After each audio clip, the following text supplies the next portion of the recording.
Good afternoon, my fellow Michiganders. Good afternoon, my fellow Americans. Had a great talk last night at the Moms for Liberty in Kent County. We're going to go over a few things about a really great conversation I had with one of the people that was there, along with everything that's going on in the news today, which again, my mouth is always around an open fire hydrant, trying to do everything that I can to post and keep up with the clown show, as we call it. So, welcome to the Grassroots Army podcast. I am, of course, your host, former gubernatorial candidate Garrett Soldano.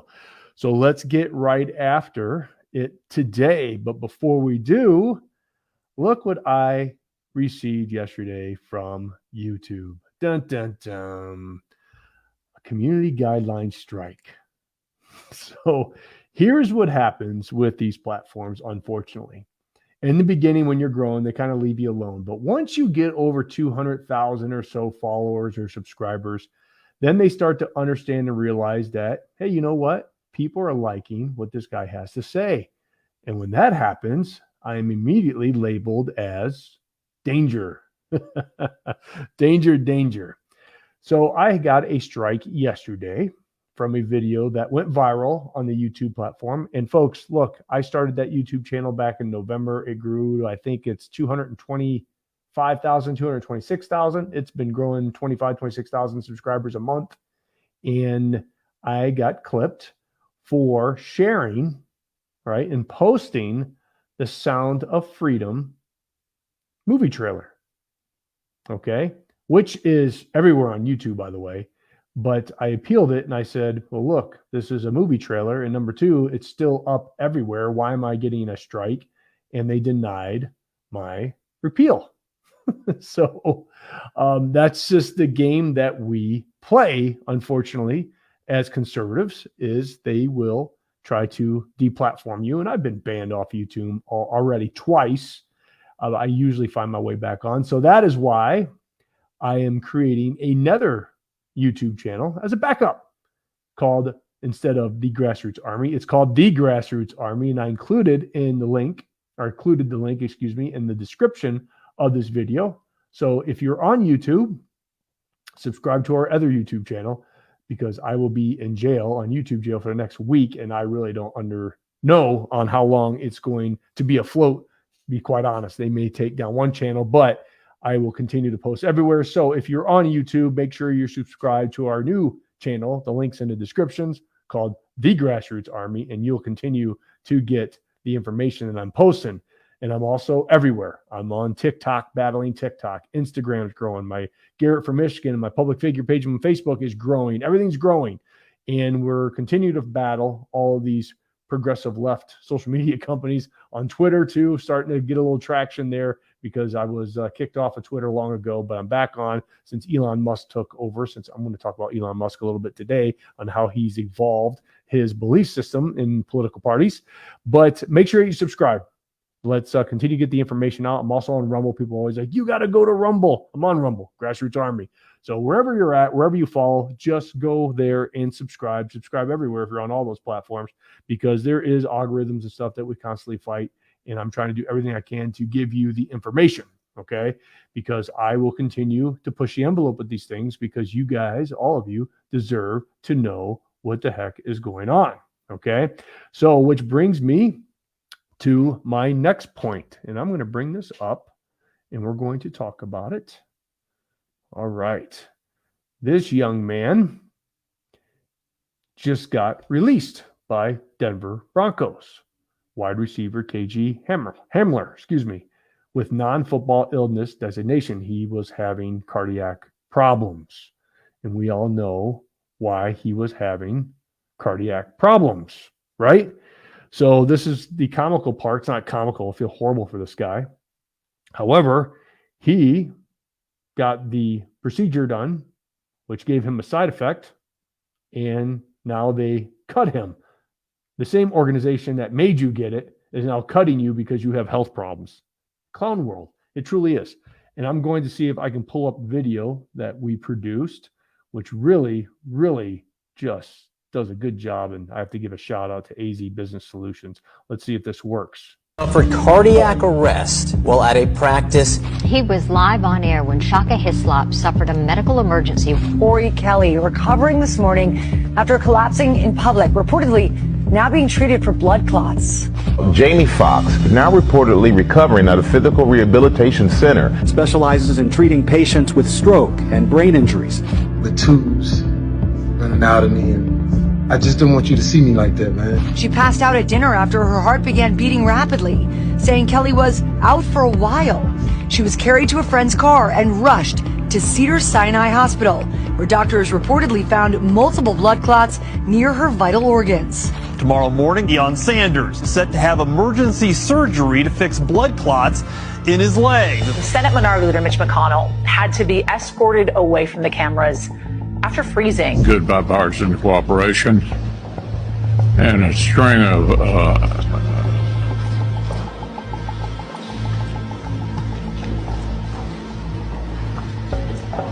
Alyssa Carlson suddenly collapses during the live 7 a.m. broadcast. Our colleague Elise Finch passed away yesterday. Her death is sudden and unexpected, leaving us all trying to understand how this could happen to our beautiful Elise, who was just 51 years old.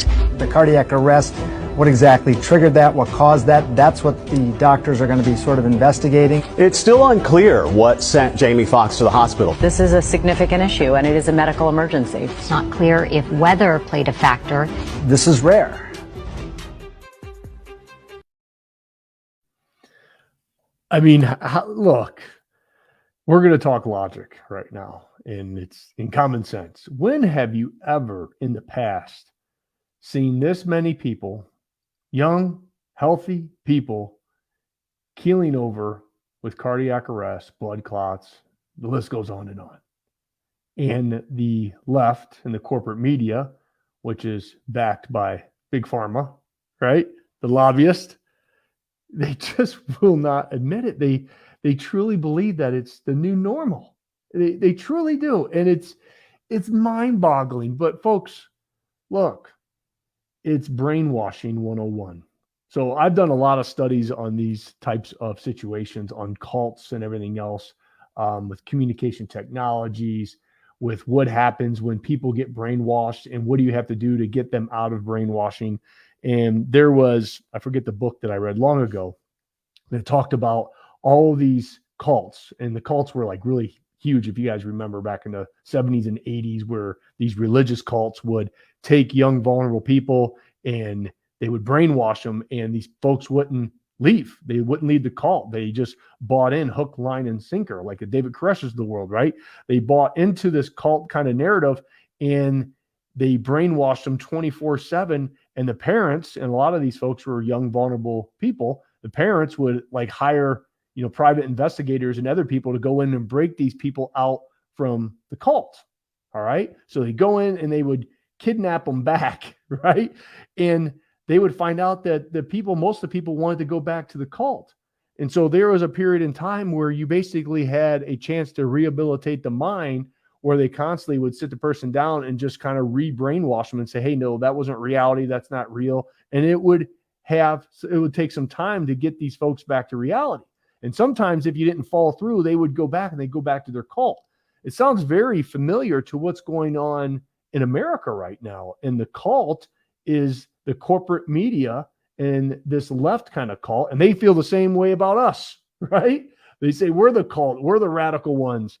And there's just seems like logic is thrown right out the window, because when I see, Marianne Williamson post this on her tweet yesterday, or tweeted this out yesterday, I'm just scratching my head.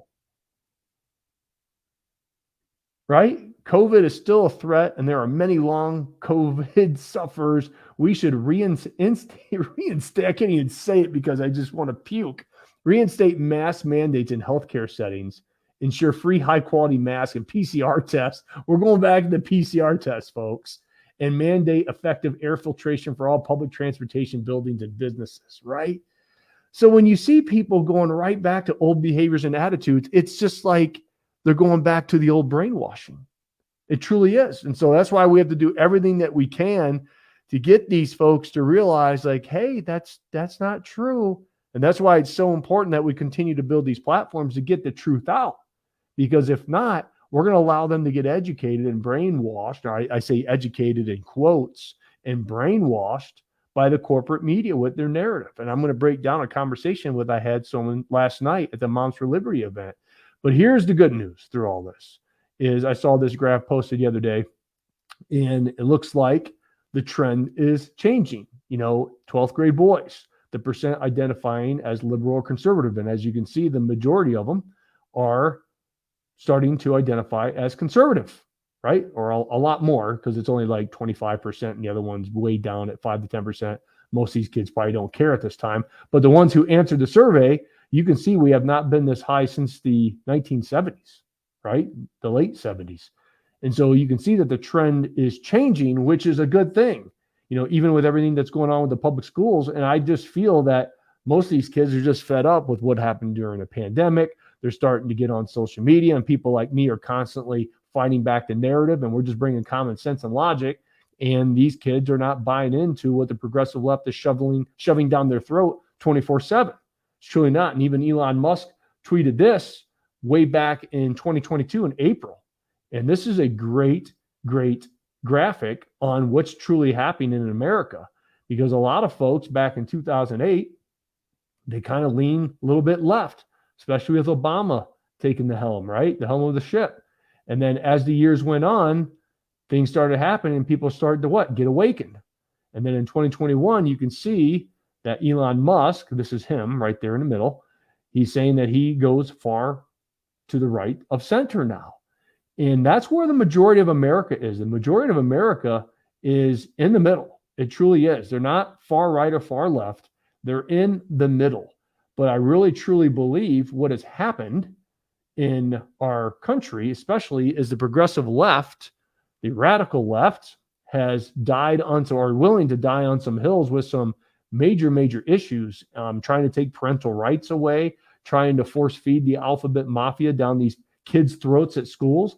And middle America, the people in the middle do not want any of that. They want parental rights. They want common sense. It's not that they're homophobic and transphobic and all this extra garbage that they label us as, but they just want common sense. And unfortunately, the alphabet mafia has really kind of turned themselves into a cult or a religion. And hey, it's separation of church and state for a reason, especially in the school systems. So you don't have a right to force feed this garbage down these kids' throats. If we can't, talk about Christianity and our faith in schools, then you do not get to shove down your cultural ideology down these kids' throats either. It's just get back to the basics. Quit screwing up these kids. Let's get back to the basics. I said this time and time again. You guys heard it. It's like a broken record. Math, science, reading, history, the right history. Let's get back to that, okay? And it would all help these kids instead of screwing them up time and time again. So let's talk about what happened last night at the Moms for Liberty organization at the meeting that I was at. There was somebody, and I would think that they would probably identify as probably right in the middle. And she was asking some very good questions. The reason that she showed up to this meeting was she wanted to find out what this meeting was about. People are like, she might have been a plant. I don't think she was a plant. I just think she was someone who has heard a lot of the hot garbage on the left and said, you know what? I just want to find out for myself. And so we had a conversation. I'm going to post on some of that conversation here over the next couple of weeks as we produce the film. But I asked her straight up. I said, okay, you don't have to answer this question, but I'm just curious. And we were talking in front of everyone. It's like an open discussion, which was fantastic. And I said, who would you vote for right now, President Biden or President Trump, if Trump was the primary candidate? And she goes, I don't know. And most of the audience is in our own echo chamber, and everybody's like a sudden gasp, right? And so that conversation evolved, what has Biden done? What has Trump done? And she really got stuck on January 6th and, what was my opinion on it? And I said time and time again, hey, look, you have your First Amendment right, but as soon as that turns violent, you start destroying property, then you lose your First Amendment right. Shouldn't be held accountable for the things that you do. That's just truth. And I said, but the problem is nobody was really held accountable for the riots that happened in 2020, the Floyd ones, right, where they burned down entire cities. And the only destruction that was really done at the Capitol were some signs, some scaffolding, of course, Nancy Pelosi's office, right? But that was it. Nothing burned on the inside. Nothing was really destroyed, but they burned down cities. So I kind of evolved the conversation from there. And then we got on to the conversation of racism. And she was an older gal. She graduated, I think, high school back in the mid-1960s. 1965, I think she said, or 1966. But right in the middle of the civil rights movement, right? So she experienced, the racial riots and everything else that happened in the 60s. There was a lot of turmoil, actually, obviously, right? And she grew up and was aware of the Jim Crow laws of the South. And I said, okay.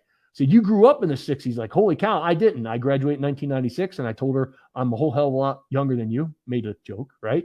So I said, however, I want you to answer this question. I said, do you feel that this country is less racist than it was back in the 60s? And she said, no, I think it's more racist. I said, really? I said, okay. And everybody's like big gasp in the audience. I said, no, let's have a conversation.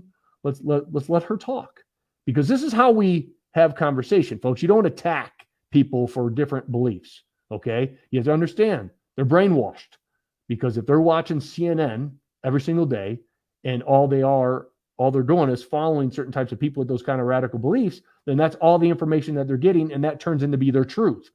Doesn't mean that it is truth, but it's their truth. It's a big difference. It's not reality, but it could be their truth, because that's the brainwashing that they're getting. And so how do you effectively have a conversation with somebody who is brainwashed? You don't tell them what to do. You ask questions, and you allow them to answer the questions for themselves. That allows you to lower what's called ego. Okay. If you don't lower someone's ego and you start attacking them and telling them what they should believe and telling them that you're right, what happens?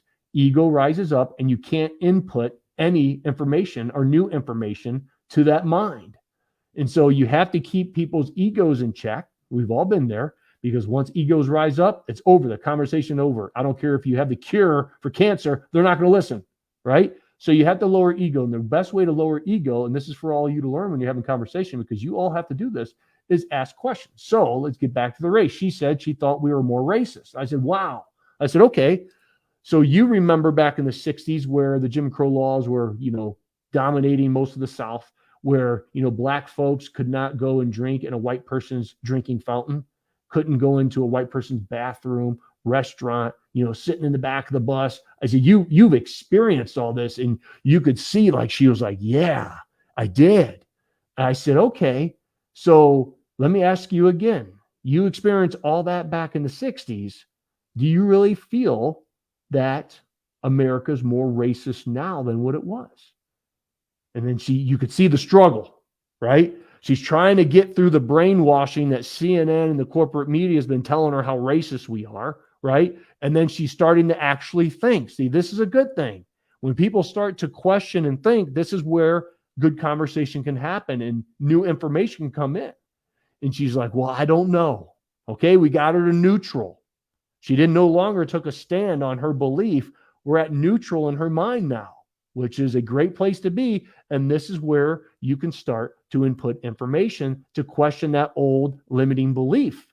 And so I asked her this question. I said, okay, if you believe, well, you did believe, and now you say you don't know, I want you to give me an example that's happening in today's society where some of these nasty things that happened back before the 60s is happening now, like black folks not being able to drink in white people's fountains and restaurants and stuff. And she's like, well, I can't think of any. I said, okay. I said, so do you now believe that we are more racist now than what we were back when you grew up? And she said, I don't know. And the whole audience is just like beyond themselves, right? Everybody wants to input in right now because they're like, Shaker, what's wrong with this person? Can't she see? But you don't. You are gentle at this time. And so I said, okay, well, I graduated in 1996, and I can honestly say that we're less racist now than when we were when I grew up in the 90s. And I left it at that. See, I already did what I wanted to do, is I allowed the person to get the neutral without rearing up somebody's ego and telling her that she was wrong.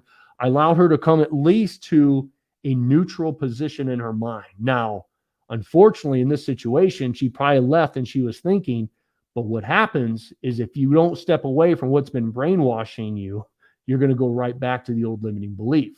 And so I'm hoping that she took a lot of people's advice last night and it's going to start to follow certain people so she can get dripped on with the right information to start logically thinking on things. It's psychology 101.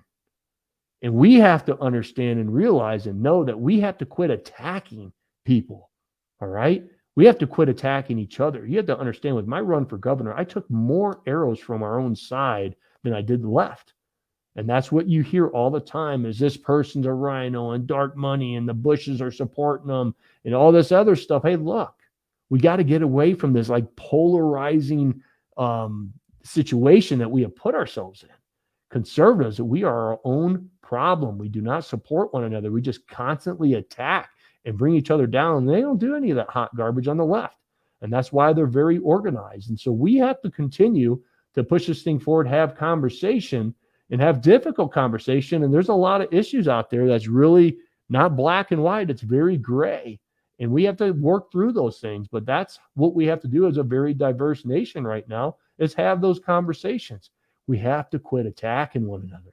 We have to quit attacking people that agree, guess what, 80% of what you believe in, but since they don't agree with you 99.9% or 100% of the time, you hate them, you want to attack them, you label them as a rhino, et cetera, et cetera. Look, if you agree with me 75 to 80% on the issues, that means we're friends and allies. We can argue till the cows come home on the other 20%, but we all can agree that we want what's best for this country. How we get to that is going to take compromise. It's going to take conversation. It's going to be taking a lot of mature people and adults in the room to have these conversations. And I'm really hoping that's what I can bring to the table as my speaking kind of tour starts to heat up here over the next several months. And I'll do everything I can to get you the footage of the speeches and everything else so we can continue to have these conversations.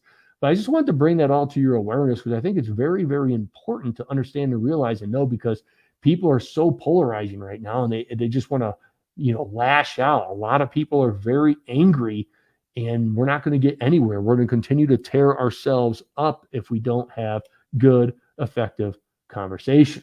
Okay. Now, I'm not saying you have to buy into the left, because what they're doing is obviously wrong and everything else that I do not agree with. I'm talking about all of us having conversation with the people in the middle.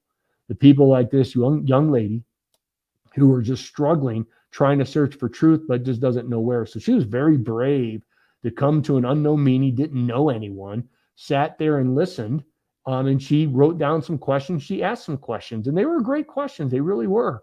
And it was a great conversation. But I think a lot of people that were there last night learned some valuable lessons about communication technologies, psychology 101, and what we have to do differently. If we do the same thing over and over again, expecting different result, that's called insanity. And that's what we tend to do as conservatives. If we just continue to chew each other up, and we can't do it anymore. Okay.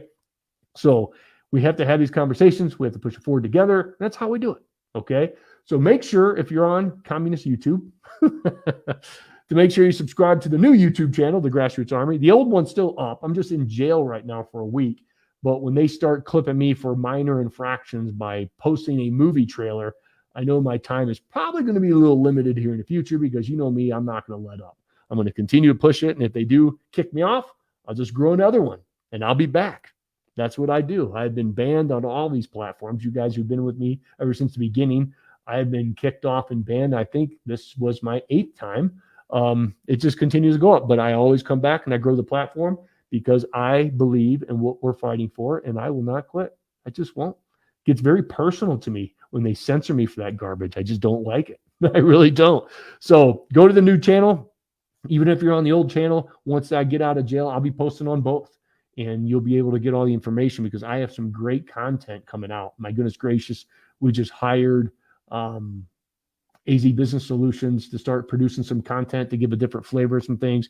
And they're just doing a really, really great job. So you're going to see a variety of different content on these platforms, and you're going to get a lot of information. And somebody just asked, "Good afternoon, sir. Are you running for governor again?" Please. No, I can pretty much tell you with 100% certainty that I will not be running for governor this time around. That is for sure. I'm going to get both of my boys through high school, into college, and then I'll reconsider some of the political options. Maybe. Folks, running for office, it's tough. It really is. And being in 3 years in battle, It does take a toll on business and everything else, your relationships, and everything else. So right now I'm trying to get back what I've lost over the last 3 years, get my kids into college, and then I'll revisit some things. And if I have a get called to run, I'll look at it very seriously. But I think I'm very effective right now with what I'm doing with growing these platforms and bringing awareness to all of you. That is going to be my kind of role here over the next, couple of years to several years. And then, if something else comes up at that time, I'm still young. I'm only 45, right? So I'm very young still, even though the gray hair's coming in. I've still got a lot of life left in me, that's for sure. So we'll revisit that conversation later, but I will be around speaking and rocking and rolling this beautiful cosmic journey called life. That is for sure. Okay. But have conversation. Lower people's egos by asking questions. And even if they don't get to where you're at, it's okay. Get them to neutral. Let them start to think. And then that's how you nurture it. Okay. We can't force things down people's throat. We don't like it when people force things down our throat. We cannot do the definition of insanity and do the same thing. We have to talk to the middle. We have to understand where they're coming from. We have to listen to them. You don't have to buy into everything, but you can have an effective, good conversation because we are a very diverse nation. Okay. I think we're one of the most diverse nations in the history of our species. So there's going to be challenges. It's not going to be perfect. No system is perfect, but it's our job as Americans to improve upon the system. That is for gosh darn sure. So have a great day. Until next time, God bless you. God bless the state of Michigan, of course, and always, God bless the United States. Talk to you soon. Bye.